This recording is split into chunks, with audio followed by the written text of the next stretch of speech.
ગુજરાતના ઇતિહાસમાં પ્રથમ વખત સુરત એસઓજીની ટીમે 5 કરોડ 85 લાખના પ્રતિબંધિત કોબરા સાપના ઝેર સાથે 7 આરોપીઓને ઝડપી પાડ્યા હતા. સુરત પોલીસ કમિશનર દ્વારા શહેરમાં વન્યજીવનો તેમજ તેઓના અંગે વગેરેની તસ્કરીમાં સંડોવાયેલા ઇસમો વિરુદ્ધ કાયદાકીય કાર્યવાહી કરવા આપેલી સૂચનાને લઈ એસઓજી ડીસીપી નકુમના માર્ગદર્શન હેઠળ પીઆઈ ચૌધરીની ટીમ પીએસઆઈ આરએમ સોલંકીના માર્ગદર્શન હેઠળ પેટ્રોલિંગમાં હતી. ત્યારે ગુજરાત ઇતિહાસ પર પ્રથમ વખત સુરતના સરથાણા ચકાતનાકા સહજાનંદ હમ ગઢપુર રોડ નવજીવન સર્કલ પાસે ફર્સ્ટ ફ્લોટની દુકાનમાં દરોડા પાડી ત્યાંથી મનસુખ અંબા ધિનૈયા ચીમન છગન ભુવા સમીર જયંતિ પંચાલ પ્રવીણ શાહ કેતનભાઈ શાહ મકદર રન કુલકર્ણી અને પ્રશાંત શાહને ઝડપી પાડ્યા હતા. પોલીસે આરોપીઓ પાસેથી 6.5 મિલી એટલે કે 5 કરોડ 85 લાખ રૂપિયાનો પ્રતિબંધિત કોબરા સાપનું ઝેર એટલે કે વેનોમ કબજે કર્યો હતો. જે અંગે વધુ માહિતી એસઓજી ડીસીપીએ આપી હતી. ગુજરાતના ઇતિહાસમાં સૌપ્રથમ વાર 5 કરોડ 85 લાખની કિંમતનું પ્રતિબંધિત કોબરા સાપનું ઝેર એટલે કે વેનમ એની સાથે 7 ઈસમોને જે છે એ એસઓજીની ટીમે ઝડપી પાડ્યા છે અને એની જાણવાજોગ દાખલ કરી છે અને ફોરેસ્ટ વિભાગ આની અંદર જોડાયું છે. અને આ વેનમ જે છે એ લેબના ટેસ્ટને અંતે સાબિત થશે તો ત્યારબાદ જે છે ફોરેસ્ટ વન અધિનિયમ સંરક્ષણ અધિનિયમ મુજબ ગુનો દાખલ કરી અને આગળની કાર્યવાહી કરવામાં આવશે.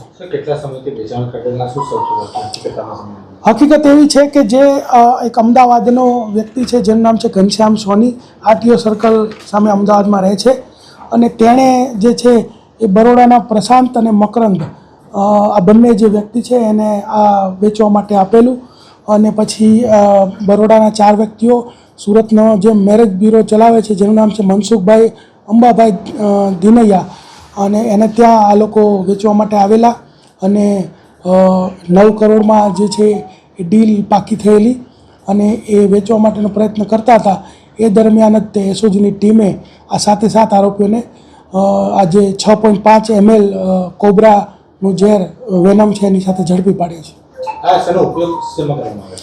આ જે વેનમ છે એ પ્રતિબંધિત છે અને એની 1 mlની કિંમત 90 લાખ રૂપિયા ઇન્ટરનેશનલી ગણાય છે. અને આનો જે ઉપયોગ છે એ અલગ અલગ દવાઓ જેમ કે બીપીની દવા, પછી લોહી ગંઠાવાની દવા, હાર્ટ એટેકથી બચવા માટે તેમજ સાપનું ઝેર જે હોય છે એ ઝેર સાફ કર્યા પછી તેના ઉપચારની અંદર એન્ટી વેનમ તરીકે પણ આનો ઉપયોગ થાય છે. અને મોટી મોટી જે રેવ પાર્ટીઓમાં હોય છે કે અમુક લોકો જે છે સ્નેક બાઇટ અથવા સાપના ઝેરથી નશો કરતા હોય છે તો આવી રેવ પાર્ટીઓમાં પણ આનો ઉપયોગ થતો હોય છે. જે ઘનશ્યામ સોની છે જે વોન્ટેડ છે જેણે આ બરોડાના જે 4 વ્યક્તિ છે એને આપેલું ને એમાં એક એડવોકેટ પણ છે અને આ જે છે ઘનશ્યામ પકડાશે ત્યારબાદ આપણને ખબર પડશે કે આ લોકો ક્યાંથી લાવેલા હતા. અત્યાર સુધીમાં કોઈ એવું જાણવા મળેલું નથી.